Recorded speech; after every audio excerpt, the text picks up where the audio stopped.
Let's begin with the first section of our lecture, which is subacute meningitis. And in the first section, we will talk about mainly the different etiological factors or causative organisms associated with subacute meningitis. And also we will talk about the infection with Mycobacterium tuberculosis and also fungal infection. So the clinical manifestations associated with subacute meningitis is unrelenting headache and neck stiffness. We talked in detail about different types of meningitis. We talked about viral meningitis, bacterial meningitis, and meningitis is inflammation of the meninges, and meninges are the covering or layers that surround the brain and spinal cord. All these protective layers, different important vital organs of the body are protected by the protective layers. In the brain and spinal cord, we have meninges. The heart is surrounded by pericardium, the lungs by the pleura, abdomen by the peritoneum. So all these vital organs of the body, they are protected by the coverings or the layers. So brain and spinal cord, they are covered by meninges. There are three meninges. We have pia mater, arachnoid matter, and dura mater. Dura mater is next to the skull, pia is innermost, middle is arachnoid, and then we have dura mater. So these are the three meningeal layer, three meninges, and inflammation of these meninges cause meningitis. So since they cover the brain and spinal cord, any inflammation of these meninges will naturally cause headache, neck stiffness. All these features, they are common to all the meningitis, whether it's viral meningitis, bacterial meningitis, and now we are talking about subacute meningitis. So it's common feature of all these types of meningitis. So there is unrelenting headache and neck stiffness. Stiff neck becomes very stiff. Then there is low-grade fever associated with subacute meningitis also. Lethargy for days to several weeks. So patient with subacute meningitis is very lethargic, no energy, they are very listless. So that's also an important feature. Then there is cranial nerve abnormalities are associated with subacute meningitis. Night sweats.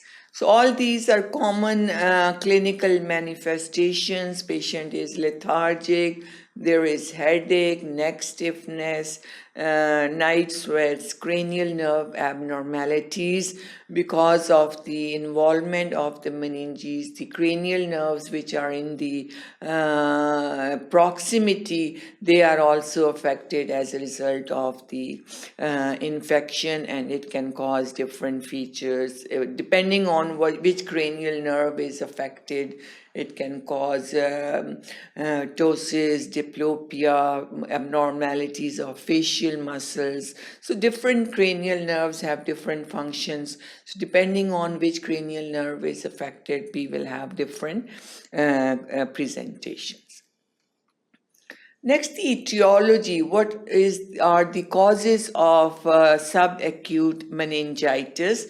Common organisms that can cause subacute meningitis: Mycobacterium tuberculosis. These for subacute meningitis, these microorganisms are not the common routine microorganisms that are associated with the meningitis, bacterial meningitis or viral meningitis. They are more non-specific type of microorganisms. So Mycobacterium tuberculosis cause subacute meningitis. Then we have Neoformans, coccidiomycosis neoformans, histoplasma capsulatum, coccidioides immitis, and Treponema pallidum, which is the causative organism of the syphilis. So you can see it's not like Neisseria meningitidis and streptococcus pneumoniae and staphylococci, all those enterobacteriaceae that commonly cause bacterial meningitis. Causative organisms of subacute meningitis are like Mycobacterium tuberculosis, histoplasma, coccidioides, all that Treponema pallidum cause subacute meningitis. Initial infection with Mycobacterium tuberculosis, inhalation of aerosolized droplet nuclei. Make sure the tuberculosis is the disease which primarily affects the lungs. So lungs are mostly affected by tuberculosis, and the mode of transmission of tuberculosis is by inhalation of the infected droplets which are in the environment. So people who have tuberculosis, they need to have isolation. They should be isolated. They should cover their mouth and put the mask on when they go out. So they should not spread the microorganism in the environment, mycobacteria.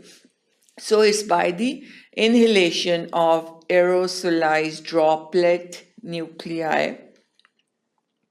Tuberculous meningitis not develop acutely. So acute infection or acute meningitis or acute tuberculous meningitis is not common, or it's not acute infection or acute tuberculous meningitis.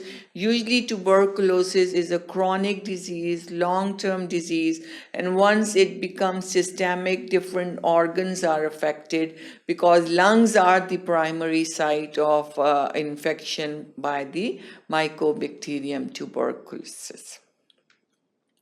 From hematogenous spread of tubercle bacilli, so once it becomes systemic and it goes in the bloodstream, then as the blood flows to the different organs, the Mycobacterium cause infection in different parts of the body.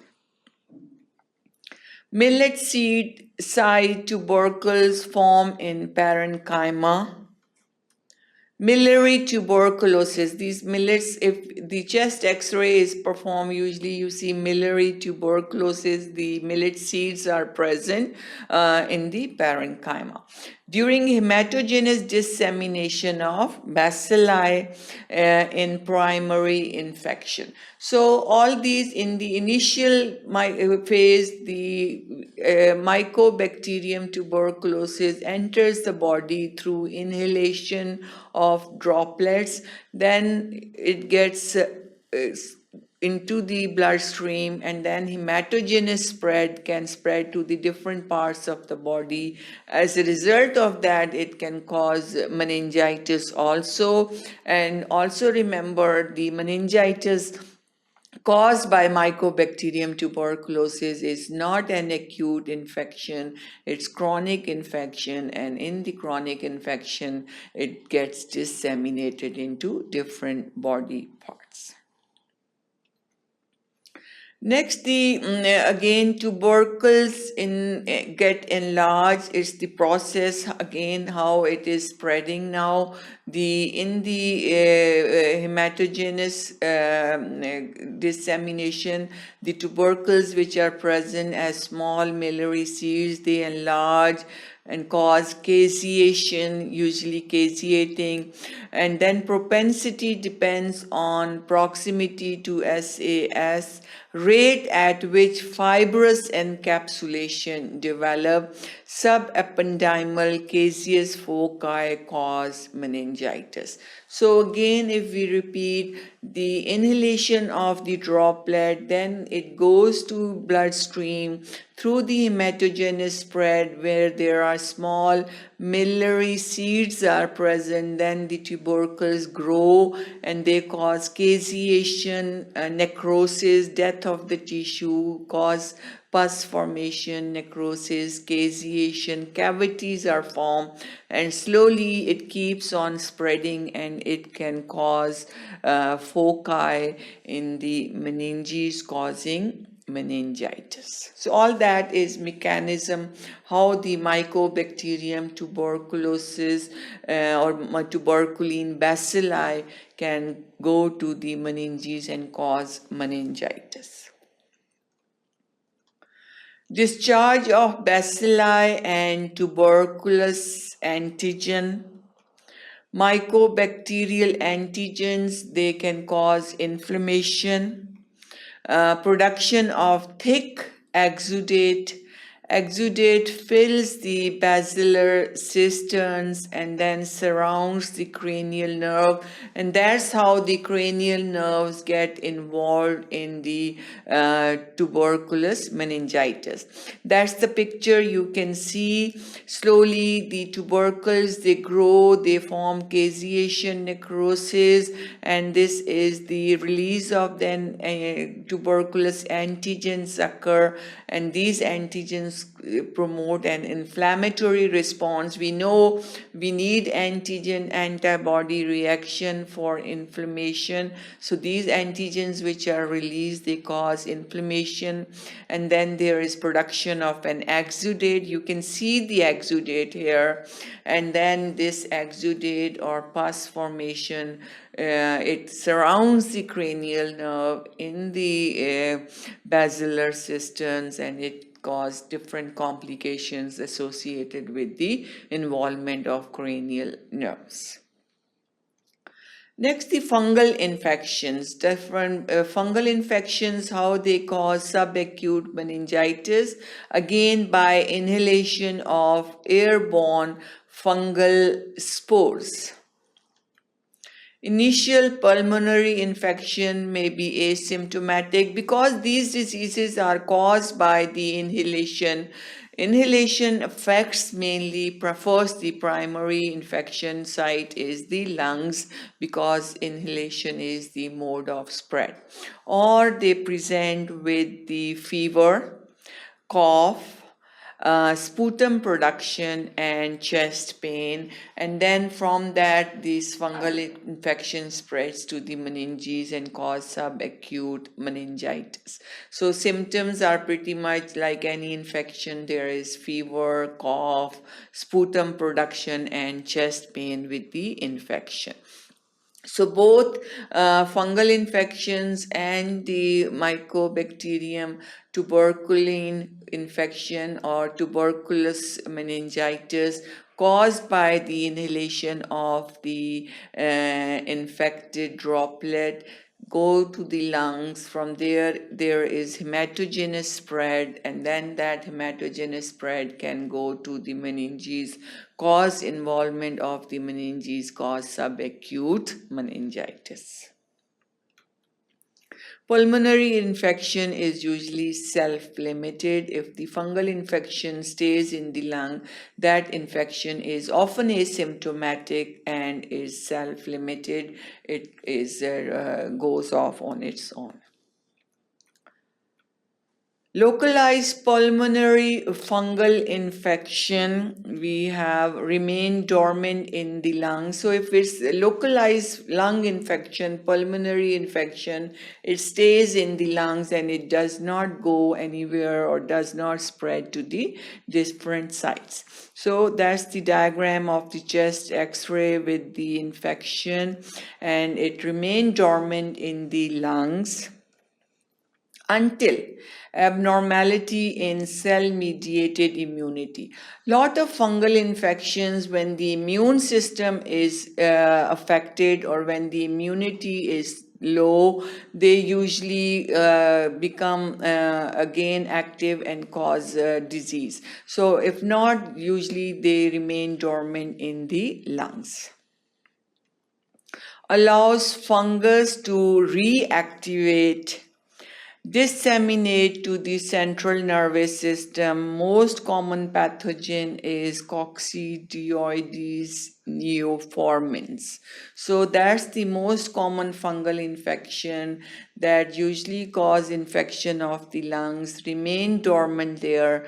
But if the immune system is affected or if it's low, it can reactivate and cause disseminated disease. That was all about section 1. Thank you for watching sqadia.com.